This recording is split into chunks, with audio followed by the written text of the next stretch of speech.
Bien, hermanos, estoy compartiendo con ustedes el atributo del amor de Dios. El amor de Dios. Inicié el domingo pasado. Hoy voy a concluir este atributo de Dios. El amor de Dios.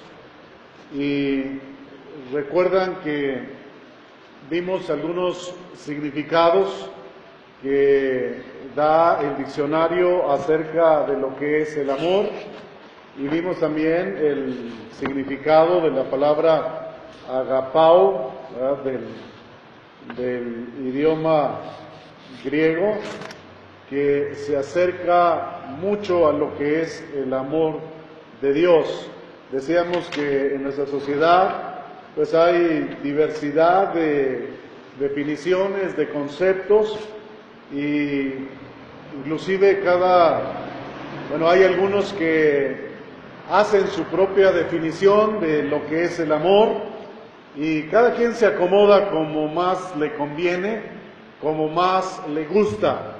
Sin embargo, el amor de Dios trasciende a cualquiera de las definiciones que cualquier diccionario puede dar, y aún de cualquier concepto, cualquier idea que el ser humano de manera individual o en conjunto pueda tener. El amor de Dios es mucho más todavía que todo lo que el ser humano pueda pensar, creer y aún definir.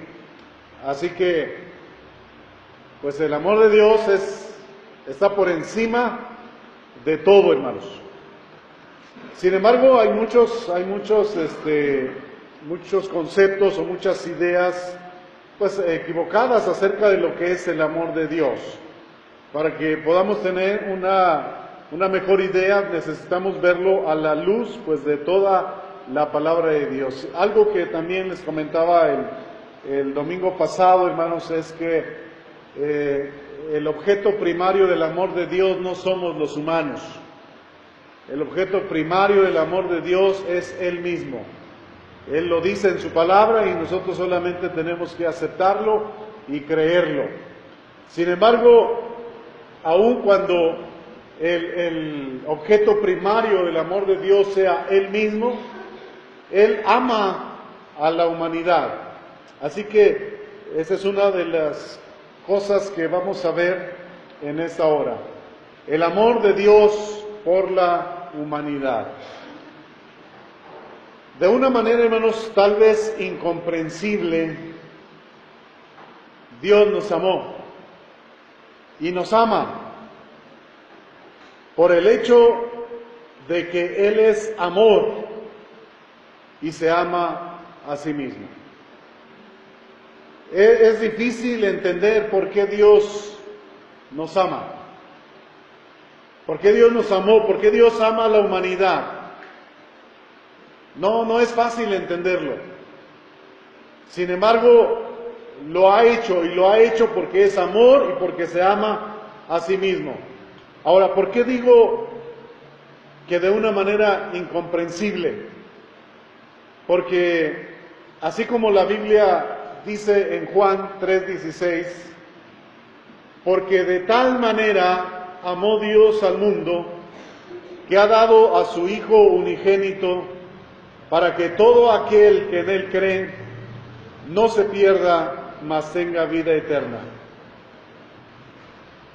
Allí dice que Dios amó al mundo de tal manera que dio a su Hijo unigénito en sacrificio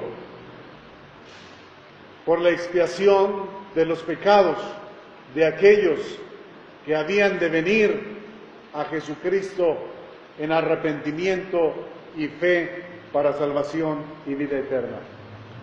Pero así como dice que Dios amó al mundo de tal manera, así también la Biblia dice, hermanos, que aborrece a todos aquellos que sirven al pecado y que por servir al pecado acumulan ira para el día de la ira de Dios.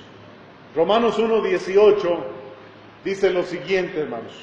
Romanos 1:18.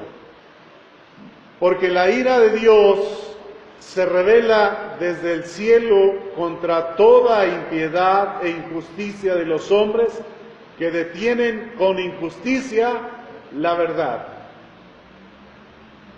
O sea, hay una ira de Dios que está siendo acumulada por los hombres que sirven al pecado. Como dice Romanos 1:18, que la ira de Dios se revela desde el cielo contra toda impiedad, contra toda injusticia, contra todo pecado de los hombres que detienen con injusticia la verdad de Dios. Porque servir al pecado es rechazar a Dios. Servir al pecado es rechazar la verdad de Dios. Y no solamente rechazar, dice este versículo, hermanos, dice que es detener la verdad de Dios. No dejar que la verdad de Dios fluya. Y este es un gran error, porque los que tales hacen están acumulando ira para el día de la ira de Dios. Ahora, en Romanos capítulo 2, versículo 5, también dice que la persona con un corazón duro e incrédulo acumula ira de Dios para el día en que Dios derrame su ira sobre todos aquellos que no reciban a Cristo a causa de su incredulidad. Romanos 2:5 dice: pero por tu dureza y por tu corazón no arrepentido, atesoras para ti mismo ira para el día de la ira y de la revelación del justo juicio de Dios.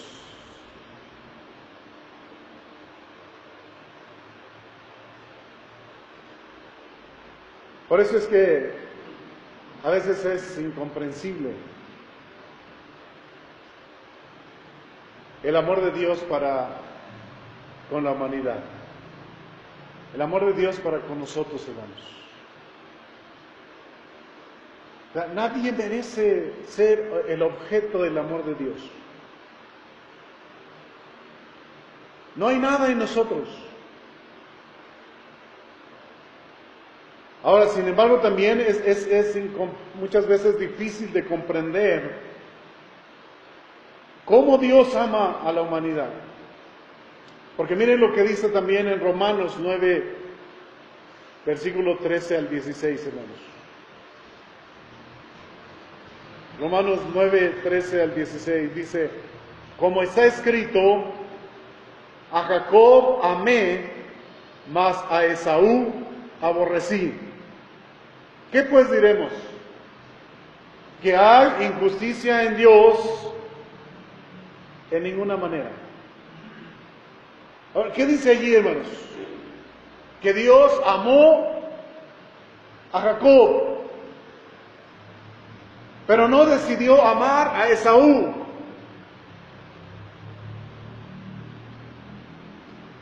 Y esta idea o este pensamiento se repite varias veces en la Biblia. Como si Dios seleccionara a algunos, pero no a otros.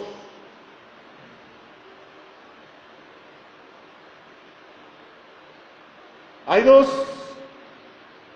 corrientes de pensamiento respecto a esto, hermanos. Hay quienes dicen que inclusive para la salvación, por un lado se dice que, o una corriente dice que Dios elige quienes van a ser salvos y quienes, bueno, simplemente no elige quienes no van a ser salvos. Solamente elige de entre los hombres quienes van a ser salvos, quiénes van a pertenecer a su reino. Y una de las bases para esto es este versículo. A Jacob amé, mas a Esaú aborrecí. Y esta idea, este pensamiento se encuentra repetida muchas veces en la Biblia, hermanos.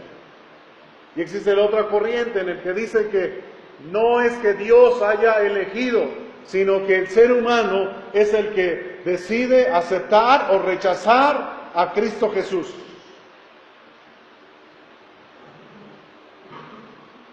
Miren, hermanos, yo no sé ustedes, pero a mí me resulta difícil entender porque las dos ideas y los dos pensamientos están en la Biblia.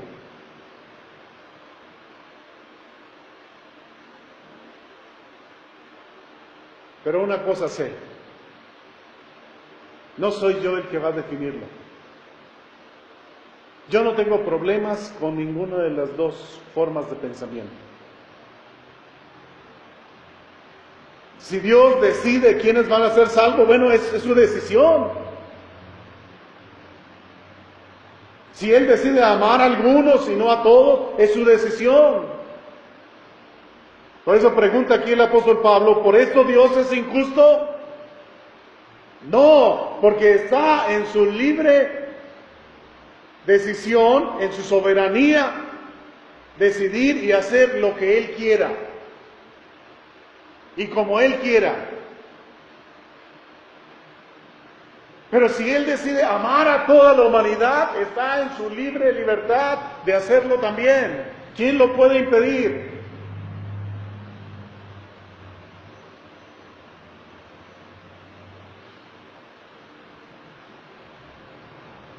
El problema no está en Dios, el problema está en nosotros. Y luego sigue diciendo en el versículo 15, hermanos. Pues a Moisés dice, tendré misericordia del que yo tenga misericordia.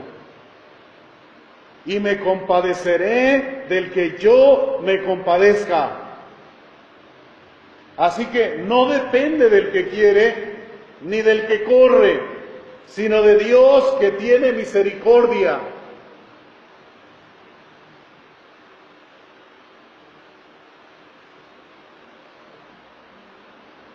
A mí me hace temblar esto, hermanos.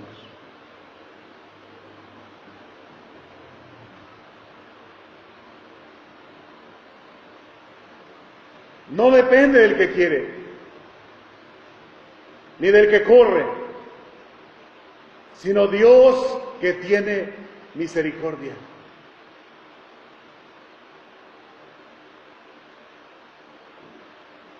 Porque qué terrible pensar que Dios está mostrando su misericordia a la humanidad y después de que la humanidad sabe que no merece nada delante de Dios,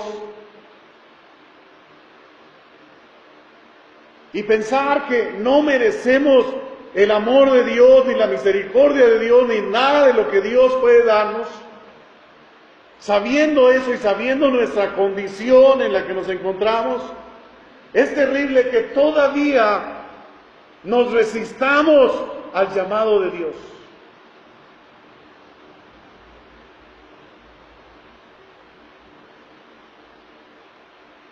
Nos resistamos a la voluntad de Dios.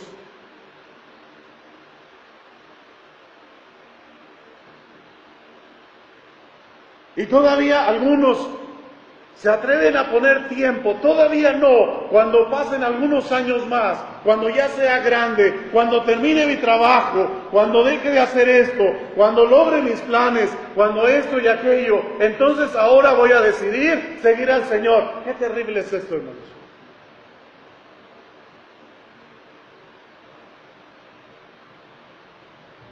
Qué terrible de veras. Como si fueran superiores a Dios. Como si Dios anduviera detrás de ellos. Ándale, sígueme, ándale, búscame, ándale, recibe. Qué triste pensamiento.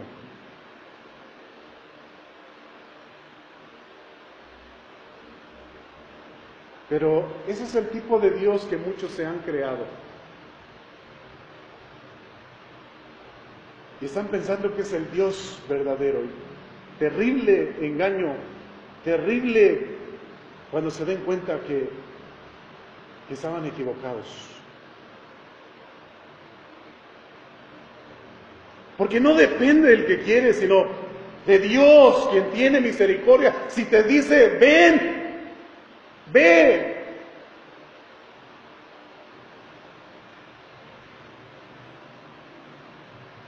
Yo pienso que los apóstoles, los primeros discípulos, cuando Dios los llamó, ellos estaban esperando algo así. De tal manera que Mateo y los otros apóstoles describen que cuando Jesús les dijo, ven, sígueme, inmediatamente dejaron las redes, dejaron las barcas y le siguieron. Y ahora mucha gente en este tiempo, permíteme Señor, ahora que haga esto, ahora que haga lo otro, ahora que termine aquí, ahora que disfrute de mi vida, mi juventud, etcétera, etcétera. Así que si Dios nos ama, hermanos, no es porque haya algo en todo nuestro ser que cause que Dios sea atraído hacia nosotros. O sea, no hay nada en nuestro ser que haga que Dios sea atraído hacia nosotros. No hay. Nada, absolutamente nada. Nos ama solo por el hecho de que a Él le place amarnos. Y porque el amor es algo que forma parte de Él. Solo por ese hecho, hermanos. Y eso es lo que encontramos en toda la Biblia. Y por otro lado, hermanos, el amor de Dios trasciende al amor humano. El amor de Dios trasciende por mucho, de una manera inmensa, al amor humano.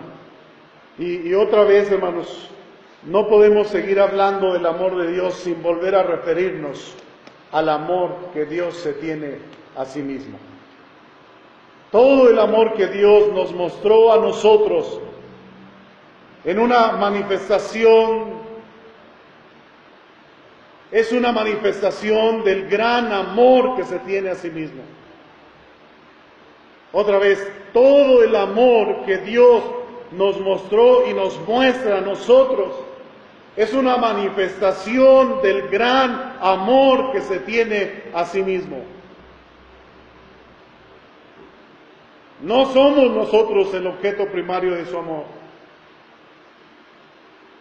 Sin embargo, porque Él se ama a sí mismo, nosotros hemos sido hechos partícipes de ese gran amor de Dios, hermanos. Otra vez, miren qué es lo que Dios dice acerca de la restauración de Israel en Ezequiel capítulo 36, versículo 22. Y aquí entramos nosotros también, hermanos. Aunque va dirigido directamente a la casa de Israel, pero aquí entramos nosotros también, porque esta es una profecía acerca de la restauración futura de Israel que nosotros sabemos ya ha comenzado en Cristo Jesús. Ezequiel 36, 22 dice, por tanto, di a la casa de Israel, así ha dicho Jehová el Señor. Noten, hermanos. Noten lo que dice otra vez. Di a la casa de Israel, así ha dicho, ¿quién? Jehová el Señor.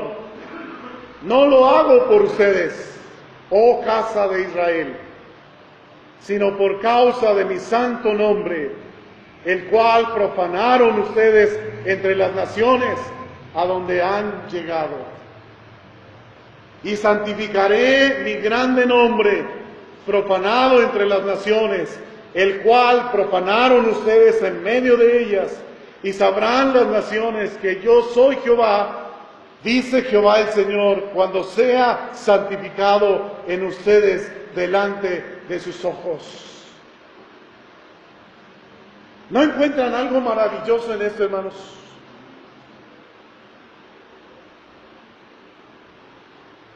Si en verdad somos hijos de Dios, si en verdad hemos sido salvos, el apóstol Pablo decía, si en verdad han resucitado con Cristo, entonces dense cuenta lo glorioso que es esto. Dios decidió santificar su nombre que había sido profanado. Y decidió santificar ese nombre que había sido profanado, redimiéndonos a nosotros, mostrándonos su amor hacia nosotros y haciéndonos parte de la gloria de su nombre.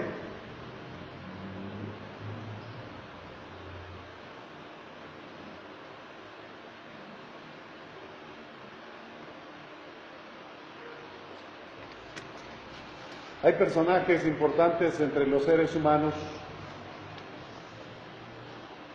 y hay personas que quisieran estar cerca de estos personajes importantes, que quisieran ser amigos de estos personajes importantes, o que quisieran poder servir a estos personajes importantes, o estar en la nómina de estos personajes importantes, para poder gloriarse, o para poder sentirse algo importantes en este mundo tan complicado.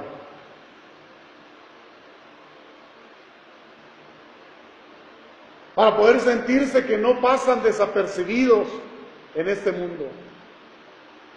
Y que alguien, por el nombre de otro, pudieran ser nombrados ellos ante muchas personas más. Nosotros tenemos una gloria mayor que esto, hermanos. Los que somos hijos de Dios tenemos una gloria mayor, pero no debemos gloriarnos en esto, sino debemos gloriar a Dios por hacernos partícipe de formar parte de su gloria y de poder ser partes de la obra de la santificación de su santo nombre.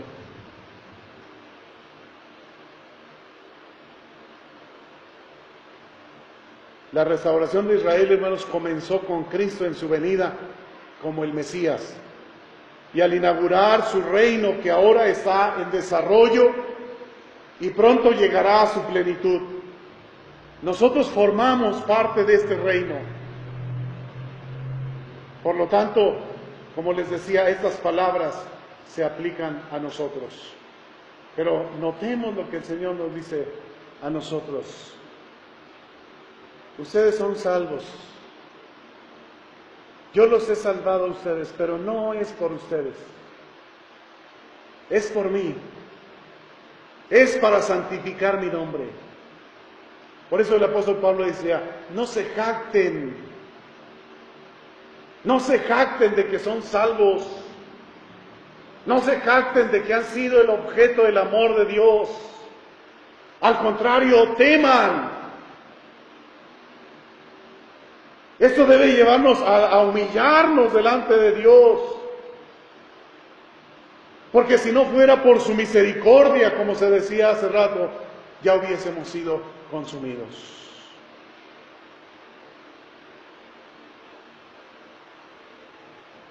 Miren lo que dice en el versículo 32 de Ezequiel 36, hermanos.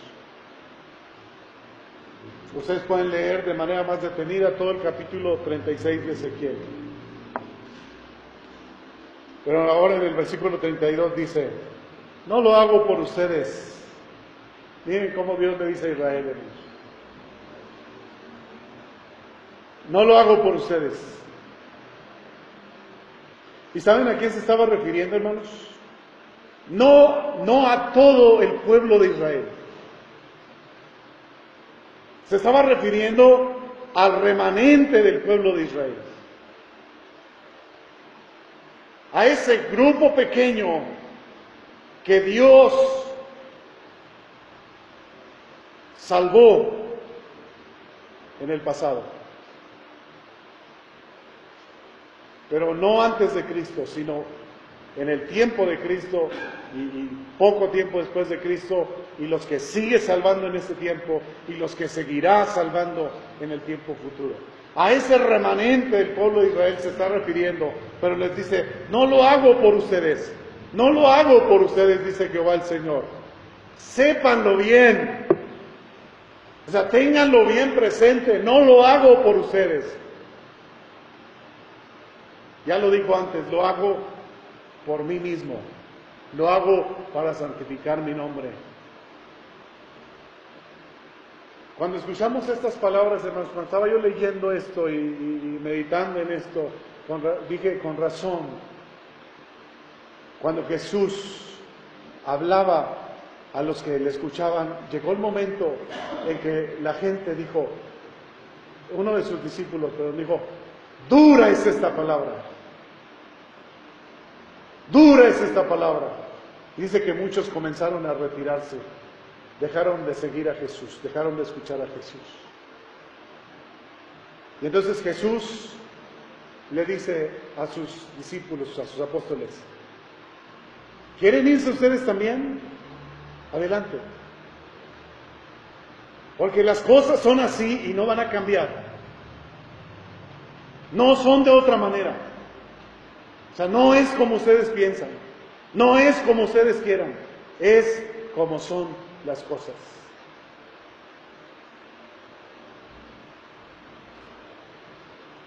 Y les dijo, no es por ustedes. ¿Para qué les dijo esto, hermanos? Noten lo que dice la parte B del versículo 32. Les dijo, mejor, en lugar de pensar que es por ustedes, mejor avergüéncense y cúbranse de confusión por sus iniquidades, casa de Israel.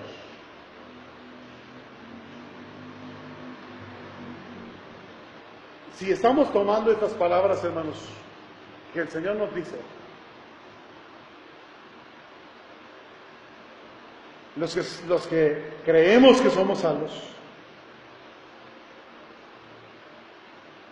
tomemos en cuenta esto, los que creemos que somos salvos.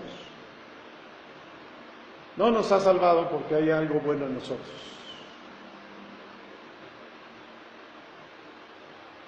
Algunos dicen, Dios ha visto en ti todo el potencial que hay y por eso te ha llamado a la salvación y por eso te ha llamado a servirle. ¿Saben que no es cierto, hermanos? No es cierto.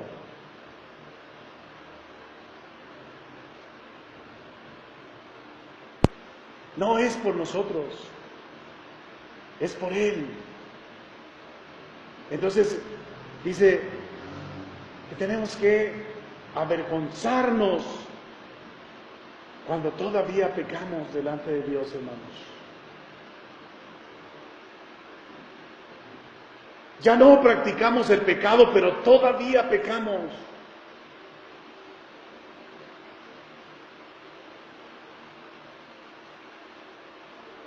Y en lugar de gloriarnos y decir, gracias a Dios yo tengo un abogado, gracias a Dios en Jesucristo recibo perdón de pecado, en lugar de eso es avergonzarnos por haber pecado delante de Dios.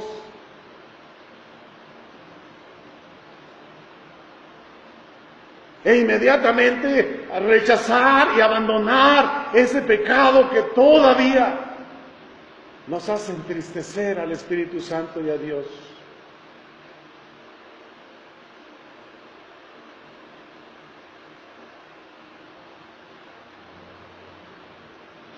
Sin embargo, hermanos, aunque no nos ama por quienes somos, nos ama y nos ama. Nos ama porque dice Juan 3:16, porque de tal manera amó Dios al mundo que ha dado a su Hijo unigénito. Nadie puede decir que no ha recibido el amor de Dios cuando sabemos que Cristo vino a esta tierra hace ya casi 2000 años a morir, a darse en sacrificio para la redención de todos los que crean en Él, para que todo aquel que en Él cree no se pierda, mas tenga vida eterna. El amor de Dios, decía hermanos, trasciende al amor humano, porque el amor de Dios no es como la de los humanos. El amor de Dios es incondicional, el amor de Dios es sacrificial. No habiendo nada bueno en nosotros, aún así nos mostró su infinito amor. El apóstol Pablo lo enseña así en Romanos 5:6, hermanos.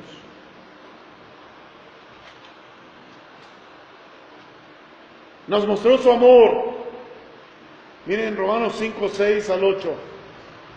Porque Cristo, cuando aún éramos débiles, a su tiempo murió. ¿Por quiénes?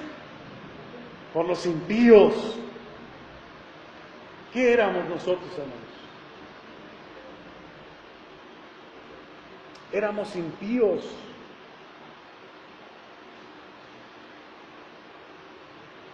Algunos siguen siendo impíos, bueno, no de los salvos, sino de los que no son salvos. Versículo 7.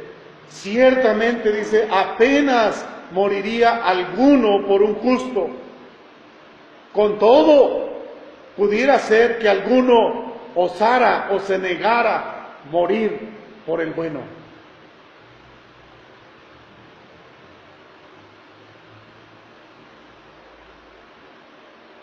Versículo 8, mas Dios muestra su amor para con nosotros, en que siendo aún pecadores, Cristo murió por nosotros.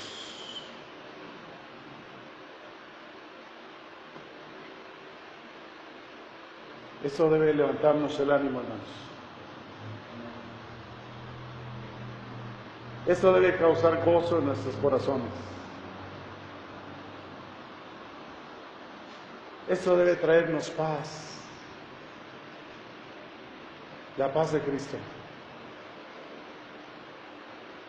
Porque siendo nosotros pecadores, Cristo murió por nosotros.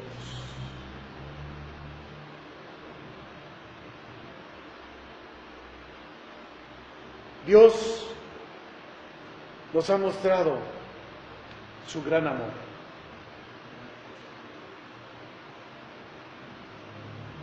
Su gran amor, su infinito amor, porque el amor de Dios es infinito, hermanos. Miren cómo lo expresa el apóstol Pablo, cómo habla el apóstol Pablo de este infinito amor en Efesios capítulo 3. Efesios capítulo 3, versículos 16 al 21. Dice, pido en oración que de sus gloriosos, lo voy a leer en otra versión, hermanos, esta es otra versión. Pido en oración que de sus gloriosos e inagotables recursos los fortalezca con poder en el ser interior por medio de su Espíritu. Entonces Cristo habitará en el corazón de ustedes a medida que confíen en Él. Echarán raíces profundas en el amor de Dios y ellas los mantendrán fuertes. Espero que puedan comprender cómo corresponde a todo el pueblo de Dios, cuán ancho, cuán largo, cuán alto, cuán profundo es el amor de Dios. ¿Se puede medir la anchura del universo? ¿Se puede medir la longitud del universo? ¿Se puede medir la altura del universo? ¿Se puede medir la profundidad del universo? Si no hay respuesta para esto, bueno, así es el amor de Dios. El amor de Dios es infinito.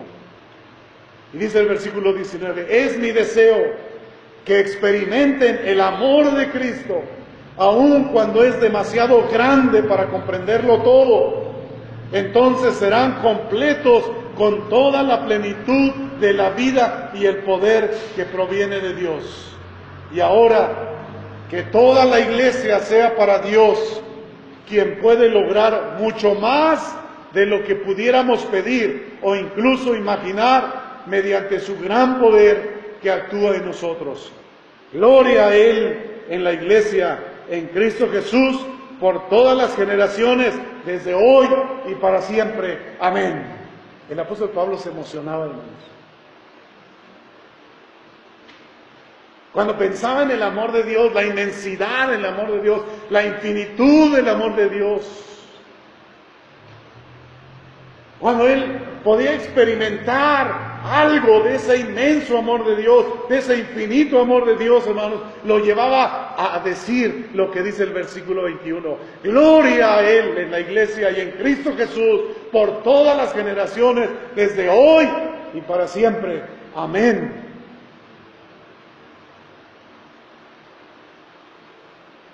¿Y cuántos decimos amén, hermanos? Pero más fuerte. Amén, hermanos.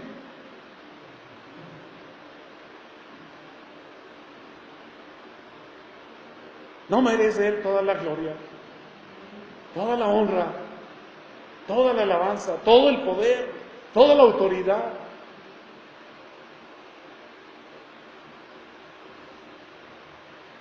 ¿No merece Dios tener toda la autoridad en su vida? ¿No merece Dios ser el gobernante de su vida?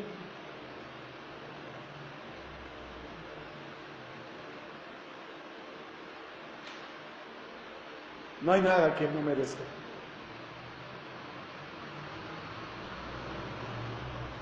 Todo esto, hermanos, nos muestra cómo el amor de Dios se ha desbordado, de manera que ha llegado al mundo de los hombres pecadores, al punto de poner a su Hijo en el altar del sacrificio y derramar toda su ira sobre Él. Ira que habría de ser derramada sobre todos aquellos que ahora, por confiar en Jesús para vida eterna, hemos sido perdonados y declarados justos ante Dios.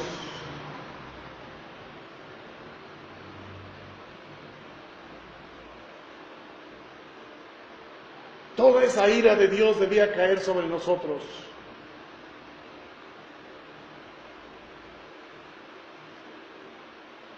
Pero Jesús, por amarnos a nosotros, aceptó ser el objeto sobre el cual cayera y fuera derramada toda la copa de la ira de Dios sobre Él.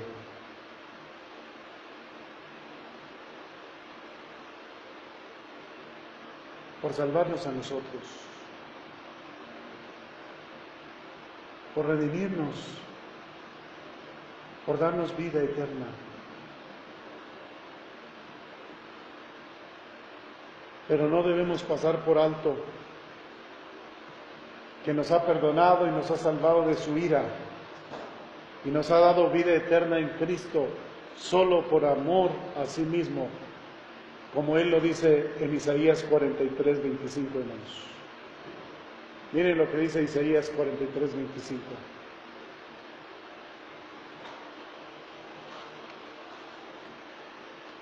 Isaías 43, 25 dice, Yo soy el que borro tus rebeliones por amor a mí mismo.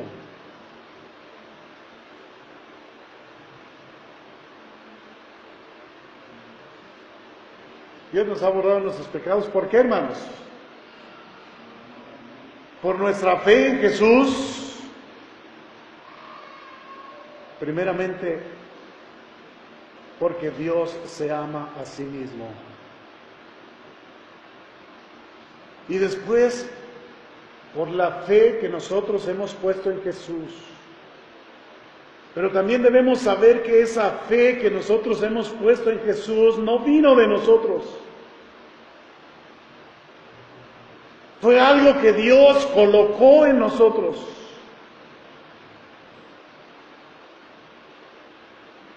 Y eso es lo que dice Efesios 2, 8 y 9. Porque por gracia sois salvos, por medio de la fe. Y esto no es de ustedes, sino es un don de Dios. No por obra, para que nadie se gloríe.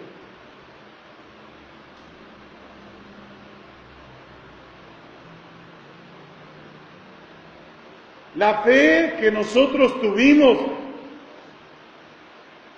en Jesucristo, para confiar en Jesucristo, es algo que recibimos también de Dios.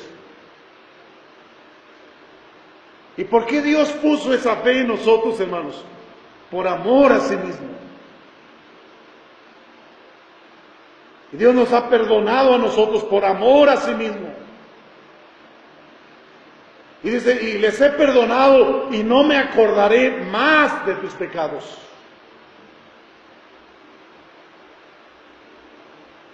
Así que si tú estás seguro de que eres hijo de Dios, ya no vivas pensando en tus pecados pasados, porque ya han sido perdonados y Dios no se acuerda de ellos.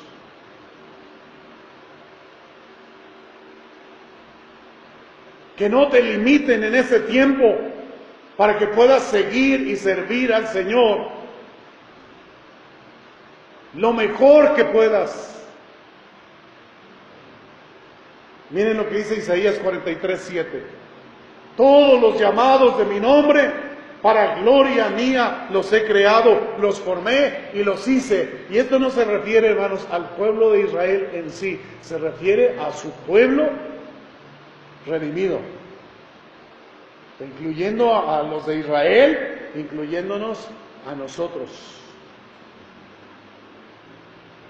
porque es una profecía.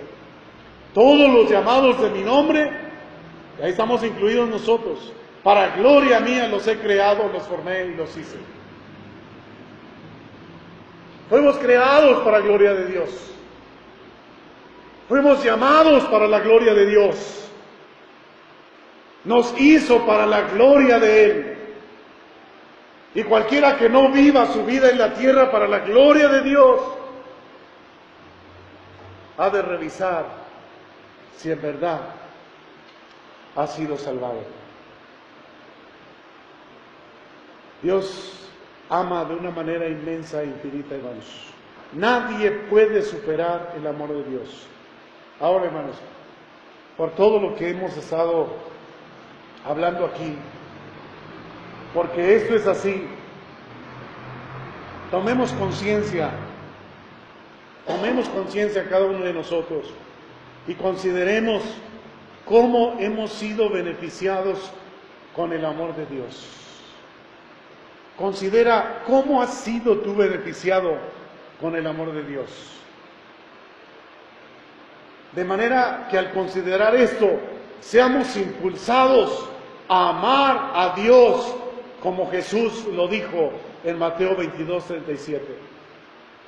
Amarás al Señor tu Dios con todo tu corazón y con toda tu alma y con toda tu mente. Este es el primero y grande mandamiento. Y el segundo es semejante. Amarás a tu prójimo como a ti mismo.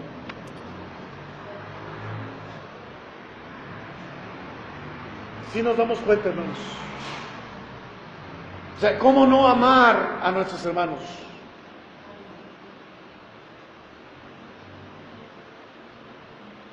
¿Cómo no amarnos unos a otros? ¿Cómo retardar ese amor hacia los miembros de la familia de Dios? ¿Cómo no amar al prójimo?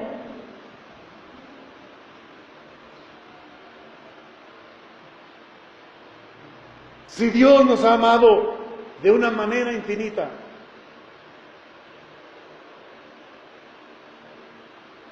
Pero la pregunta es, ¿cómo lo vamos a hacer, hermanos? ¿Cómo vamos a amar a Dios? ¿Se ha preguntado usted? ¿Cómo voy a amar a Dios?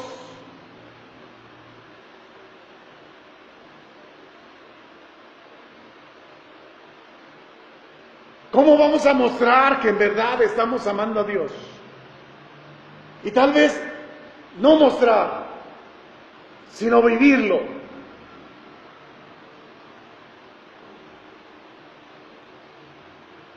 No tratar de mostrarlo, sino vivirlo. Y que al vivirlo sea la muestra de que estamos amando a Dios, hermanos.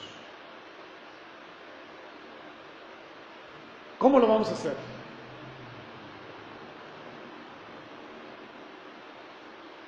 ¿Cómo lo vamos a hacer si nos cuesta trabajo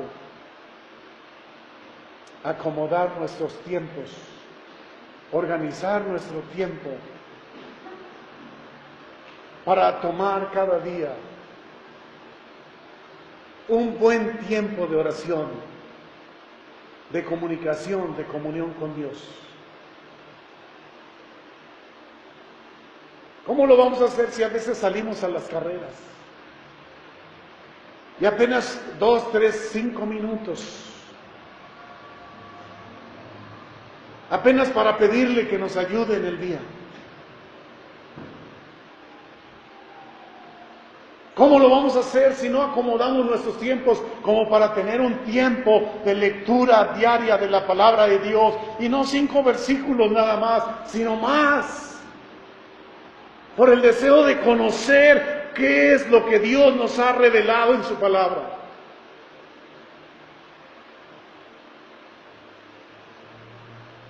Porque la Biblia dice, mi pueblo pereció por falta de conocimiento. Y el pueblo de Dios sigue estando detenido, hermanos, por falta de conocimiento.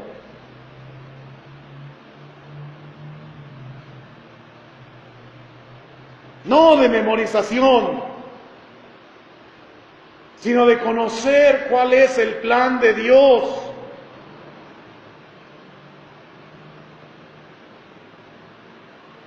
Y cómo Dios me ha incluido en ese plan. Y cómo Dios está viendo que no estoy participando donde Él planeó que estuviera yo participando.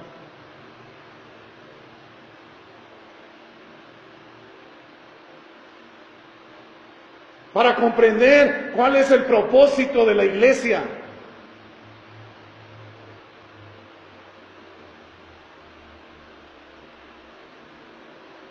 ¿Y por qué Dios quiere que lo entendamos como un cuerpo? Y que funciona como un cuerpo, en donde yo soy un miembro de ese cuerpo. Y por lo tanto, si soy un miembro, debo estar en el lugar donde el Espíritu de Dios me ha puesto y de allí funcionar.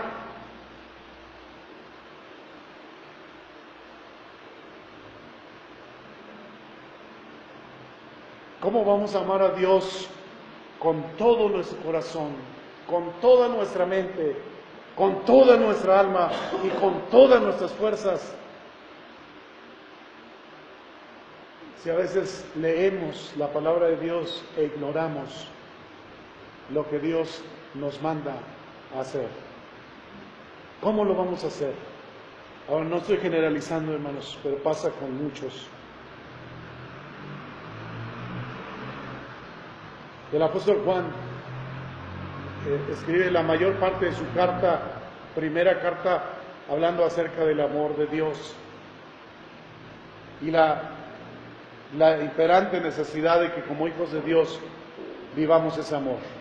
Y dice en 3:16 de primera de Juan, en esto hemos conocido el amor, en que Él puso su vida por nosotros. También nosotros debemos poner nuestra vida por los hermanos. ¿Hemos llegado a ese punto? En esto se mostró el amor de Dios para con nosotros, en que Dios envió a su Hijo unigénito al mundo para que vivamos por Él. En esto consiste el amor, no en que nosotros hayamos amado a Dios, sino en que Él nos amó a nosotros y envió a su Hijo en propiciación por nuestros pecados. Después dice, amados, si Dios nos ha amado así, ¿qué dice, hermanos? Debemos amarnos. Debemos también nosotros amarnos unos a otros. Dios es amor. El amor de Dios supera cualquier concepto que el ser humano pueda usar o definir respecto al amor. El apóstol Juan dice, nadie tiene mayor amor que este, que uno ponga su vida por sus amigos, pero muchos estudiosos dicen que debe traducirse amados. Nadie tiene mayor amor que este, que uno ponga su vida por sus amados. ¿Saben por qué, hermanos? Porque amigos, ¿cuántos amigos tenemos? Son contados. Pero amados, si la exhortación es amar al prójimo, ¿cuántos amados tenemos entonces? Multitudes.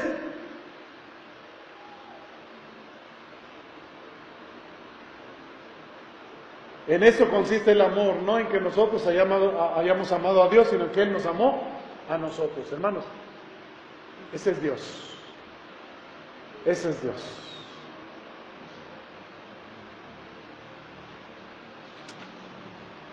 Así ama Él. Así es el amor de Dios.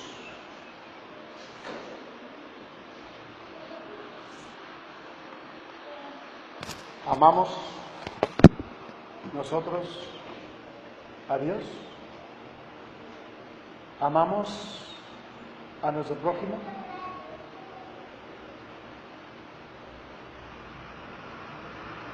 ¿Qué vamos a hacer?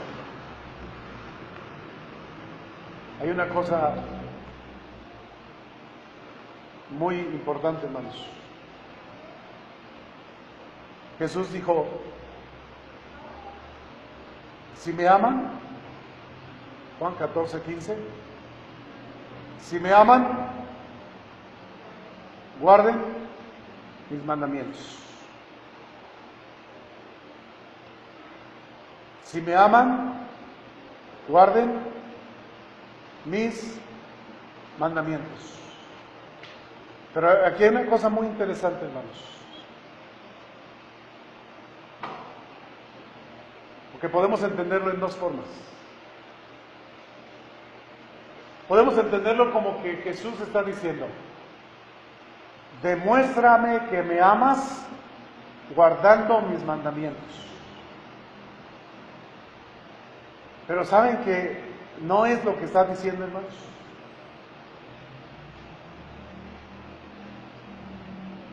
Lo que Jesús está diciendo.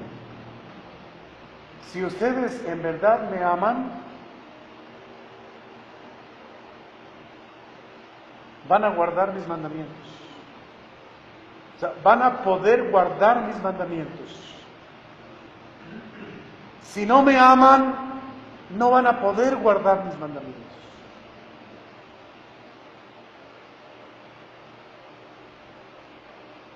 O sea, no es guardar los mandamientos para amar, sino es amar para poder guardar los mandamientos de Dios.